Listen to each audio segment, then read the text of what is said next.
নমস্কাৰ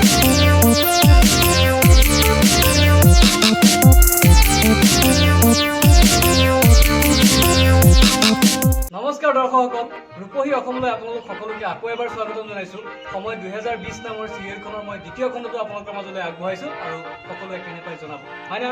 তোমালোকে এবাৰ কৈ দিয়া। দৰ্শকসকল প্লিজ লাইক, কমেন্ট, সাবস্ক্ৰাইব আৰু শ্বেয়াৰ কৰি দিব। Thank U.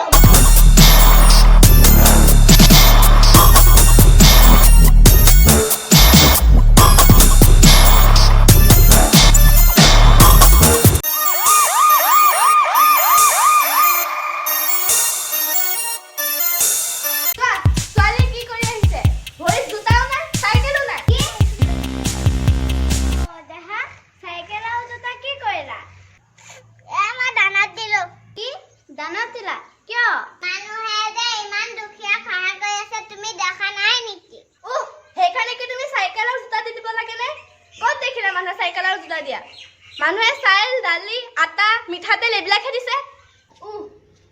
আপুনি ইমান খং নকৰিবচোন। দেখিছে আমাৰ ছোৱালী অন্তখন কিমান বহল, তাই দুখীয়াৰ কাৰণে ইমান চিন্তা কৰে। এ পাপা, মই তোমাৰ হয় নে নহয়? হয় হয়, তুমি মোৰে। আৰু তুমি বেহাই কৰি মোহনৰ ভাজটো বাৰে বাৰে ধুই থাকিবাচোন, বেয়া দেখি নহয়। মই আকৌ ভাল পাওঁ দেখি। আহা আহা আহা আমাৰ মোহন বাবু, আহা মোৰ ওচৰলৈ।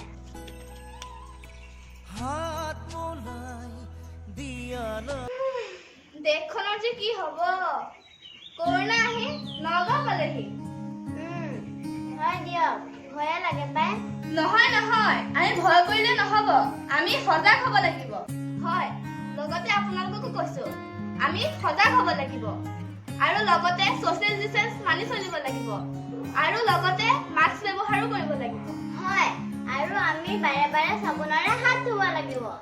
হয়, আৰু আমি বাৰে বাৰে গৰম পানী খাব লাগিব। যদি এই নিয়ম কৰে পালন, তেহে হ'ব কৰোণাৰ পতন। ঠিক আছে, এতিয়া যোৱা, ভাতকেইটা বাঢ়াগৈ, মই ডিউটিলৈ যাব লাগে নহয়।